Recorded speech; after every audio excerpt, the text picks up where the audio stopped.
Hello everyone. वैसे student जो खासकर जामिया मिल्लिया इस्लाम में 2024 में या इससे पहले जिन भी कैंडिडेट्स का जामिया में एडमिशन हो चुका है, एग्जामिनेशन फॉर्म कैसे फिल करना है और इसके साथ साथ जो स्टूडेंट प्रॉब्लम फेस कर रहे हैं उसके बारे में बात करेंगे।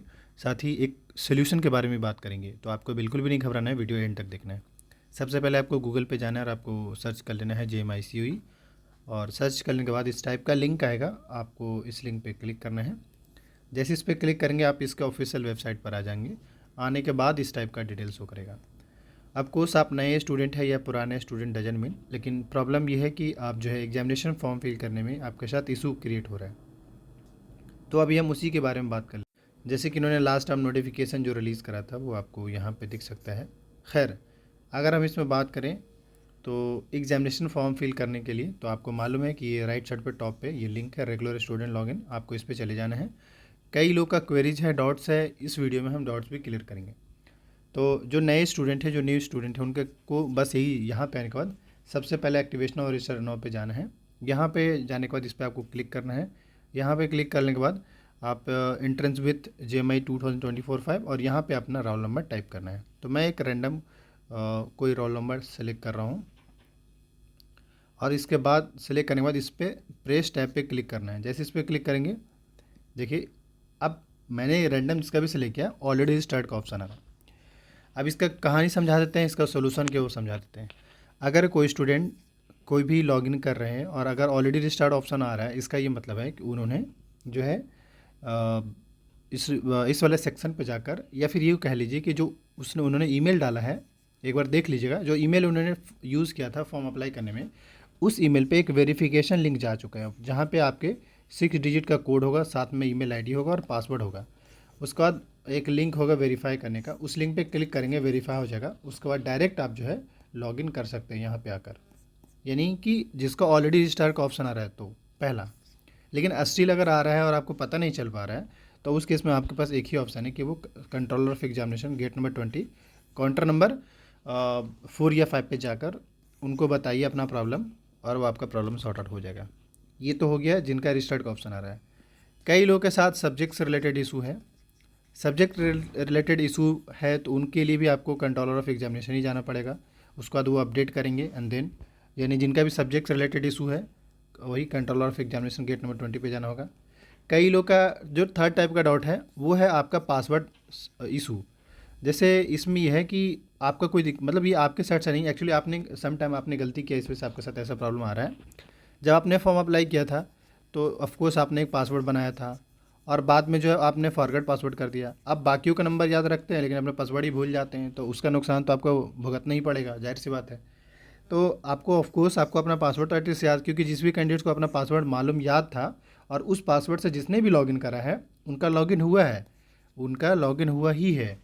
हाँ, अगर आपने फॉरगेट पासवर्ड कर दिया तब तो मुश्किल है, और आपने किया ही है, क्योंकि जिस भी कैंडिडेट्स मैंने पहले ही इससे पिछला वीडियो में बताया था कि जो कैंडिडेट्स अगर फॉरगेट पासवर्ड कर देते हैं तो वो उनके साथ दिक्कत होगा ही होगा, उनको कंट्रोलर ऑफ एग्जामिनेशन जाना ही पड़ेगा। तो ओवरऑल एग्जामिनेशन फॉर्म फिल करने को लेकर 3 टाइप का प्रॉब्लम्स आ रहा है। एक तो सब्जेक्ट रिलेटेड इशू है, दूसरा ऑलरेडी रिस्टार्ट का ऑप्शन आ जा रहा है, तीसरा पासवर्ड रिलेटेड इशू है, और चौथा जो इशू है समटाइम जो स्टूडेंट डेटा पे जाते हैं सेक्शन पे तो वहाँ पे भी इशूज़ आ रहा है। वहाँ पे कई लोग का डिटेल जैसे नेम शो नहीं कर रहा है, किसी का कुछ शो नहीं कर रहा है। इन सब का प्रॉब्लम अलग अलग तरीके से है और इन सारे के सारे स्टूडेंट का प्रॉब्लम का सॉल्यूशन भी एक ही है कि आपको कंट्रोलर ऑफ एग्जामिनेशन जाना पड़ेगा। आप कहेंगे इसके अलावा और क्या सोल्यूशन है। तो मैं एज ए लाइब्रेरी साइंस का CR होने के नाते मैंने जो है एक एप्लीकेशन रजिस्ट्रार के बिहाफ में लिखा था, और मैंने रजिस्ट्रार से मिला भी था, रजिस्ट्रार साहब से जो हमारे भी जामिया के न्यू रजिस्ट्रार बने उनसे मैंने मिला भी था, और उनके बिहाफ में एक एप्लीकेशन लिखा था कि स्टूडेंट इतने सारे प्रॉब्लम फेस कर रहे हैं, काइंडली रिजॉल्व कर दें। और उस पर रजिस्ट्रार साहब का कहना था कि आप मुझे एक एप्लीकेशन रजिस्ट्रार ऑफिस में जाकर सबमिट कर दें। मैं इस पर जितना फास्ट से फास्ट और रिप्लाई देने की कोशिश करूँ, या फिर जितना जल्दी जल्दी इस पर काम कराने की कोशिश करूँगा। तो बात यही हुआ था।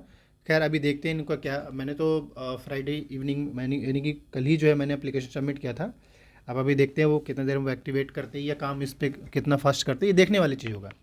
मगर मैं यहाँ पे अभी जो है एक तो आपको मालूम है कि लास्ट डेट जो है मंडे तक का है, और होपफुली मैं ऐसे उम्मीद करता हूँ कि डेट ही एक्सटेंड करेंगे ही करेंगे, क्योंकि बहुत सारे स्टूडेंट का फॉर्म रिलेटेड इशू है, बहुत सारे कैंडिडेट्स का फॉर्म फिलिंग रिलेटेड इशू है, तो इस वजह से आप भी उसी लिस्ट में ही है। लेकिन मैं आपको एक सोल्यूशन बता देता हूँ। आप दो काम कर सकते हैं। पहली बात यह है कि या तो आपका जो क्लास का सीआर है, या आप अपना एक ग्रुप बनाकर एक एप्लीकेशन लिखिए और रजिस्ट्रार के बिहाफ में, और उसमें अपना प्रॉब्लम बताइए कि ये प्रॉब्लम फेस कर रहे हैं, और उस एप्लीकेशन को रजिस्ट्रार के बिहाफ में रजिस्ट्रार ऑफिस में जमा करिए। क्योंकि रजिस्ट्रार ऑफिस में उन्होंने बता रहा था, और अगर कंट्रोलर में जमा करते तो इतना जल्दी नहीं होगा। आप बड़े लेवल पे जैसे वाइस चांसलर ऑफिस में अगर एप्लीकेशन देते हैं, या रजिस्ट्रार ऑफिस में एक एप्लीकेशन देते हैं, तो होपफुली आपका काम फास्ट हो जाएगा। तो जामे के जितने भी डिपार्टमेंट, जितने भी कोर्स के जो सीआर हैं, वो इस स्टेप को ले सकते हैं, या आप अपने ही खुद ही आप अपने सीआर को कहिए भाई एक एप्लीकेशन जाकर दे दो, ताकि हम सारे स्टूडेंट का, क्योंकि मैंने खुद अपने डिपार्टमेंट में मैंने इसे किया है, और ऐसे तो मैंने ज़्यादातर स्टूडेंट की कोशिश किया था कि मैं खुद ही फिल कर दूँ, लेकिन फिर भी आपको वहाँ पर जमा करिएगा तो थोड़ा जल्दी काम हो जाएगा। जो आप 2 घंटा 3 घंटा जो लाइन लगा रहे हैं, कहाँ आप गेट नंबर 20 पे, क्योंकि वहाँ बहुत ज़्यादा भीड़ हो जा रहा है, तो वहाँ लगाने से बेहतर एक बार रजिस्ट्रार ऑफिस चले जाइए और वहाँ। अच्छा, मेरे नज़र में मेरा एक सोल्यूशन ज़रूर है। आप लोग अगर वहाँ पे जाएं, तो जो स्टूडेंट लॉगिन इशू यानी लॉगिन को लेकर प्रॉब्लम फेस कर रहे हैं, उन लोगों के लिए मेरा सजेशन ये हो कि वो रजिस्ट्रार ऑफिस में एप्लीकेशन में वो मेंशन करें क्या, कि समझिएगा यहाँ पे जिस तरीके से अगर आपको एंट्रेंस का एडमिट कार्ड डाउनलोड करना हो, आप क्या करते हैं, अगर पासवर्ड भूल गए तो फॉरगेट पासवर्ड करके आप एक्सेस कर ले रहे हैं एडमिट कार्ड, ऐसा है कि नहीं। लेकिन जब आप यहाँ पे लॉगिन कर रहे हैं तो यहाँ पे आपको बता रहा है कि रॉन्ग पासवर्ड बता रहा है। तो मेरा ये कहना है कि जिस तरीके से आप एडमिट कार्ड डाउनलोड करने के लिए हमें फॉरगेट पासवर्ड करके हमें एडमिट कार्ड डाउनलोड करने को एक्सेस दे देते हैं, या दे रहे हैं, तो आप सेम एज इट इज आप एग्जामिनेशन फॉर्म में एक्सेस क्यों नहीं दे रहे हैं। वहाँ पे भी अगर मान लिया हमारा पासवर्ड गलत बता रहे हो, तो फॉरगेट पासवर्ड करवा दीजिए हमसे, और हमें एक नया पासवर्ड मेल करा दीजिए। जैसे ही वो मेल आएगा न्यू पासवर्ड का, वो लॉगिन करके उससे हम सबमिट कर देते हैं। तो 90% जो क्राउड जो है, जो पासवर्ड रिलेटेड इशू की वजह से जा रहे हैं, वो तो ऐसे ही नहीं जाएंगे, उनका पासवर्ड तो घर पे बैठे ही सॉल्व हो जाएगा। तो एक सजेशन ये था। बाकी है कि सब्जेक्ट वाला सीन, या सब्जेक्ट मेन सब्जेक्ट और नेम रिलेटेड जो मामला है, यानी पर्सनल डिटेल मामला है, तो इसके लिए कंट्रोलर को चाहिए कि थोड़ा सा जल्दी कोर्स वाइज जल्दी से वो मामला ठीक कर दे। तो मेरे पास सॉल्यूशन जो था वो भी मैंने बता दिया, मेरा अपना सॉल्यूशन आप लोगों के लिए क्या है वो भी मैं बता दिया। अब इस पर हाँ, ऐसा है कि अगर आज आप जामिया आते हैं, तो ऑफकोर्स मैं कहूँगा कि भाई एक एप्लीकेशन लिख करके और सीधा रजिस्ट्रार ऑफिस जाइए, कि भाई एक अर्जेंट बेस पे, क्योंकि लास्ट डेट 18 का है, डेट चला जाएगा तो दिक्कत हो जाएगा। वैसे तो मैं उम्मीद करता हूँ कि डेट बढ़ेगा ही बढ़ेगा, लेकिन आपके पास ये ऑप्शन है, ये सॉल्यूशन है, आप इस सॉल्यूशन को के साथ जा सकते हैं। मिलते हैं नेक्स्ट वीडियो में, तब तक के लिए। हाँ, अब मैंने वैसे फॉर्म कैसे फिल करना उस पर वीडियो बनाया है, उस वीडियो का लिंक इस वीडियो के डिस्क्रिप्शन बॉक्स में दे देंगे। कई लोगों का जो डाउट था फॉर्म्स को लेकर, मैंने आपको क्लियर कर दिया है। बाकी और अगर कोई ऑल्टरनेट सॉल्यूशन आएगा तो मैं आपको जरूर बताऊंगा। फिलहाल ये कर सकते हैं। Thank you. जो मैंने आपको सोल्यूशन सजेस्ट किया था वो भी लिख देंगे रजिस्ट्रार ऑफिस एप्लीकेशन में, तो वो भी आपको हो सकता है कि ये प्रॉब्लम को सॉर्ट आउट करा दें। Thank you.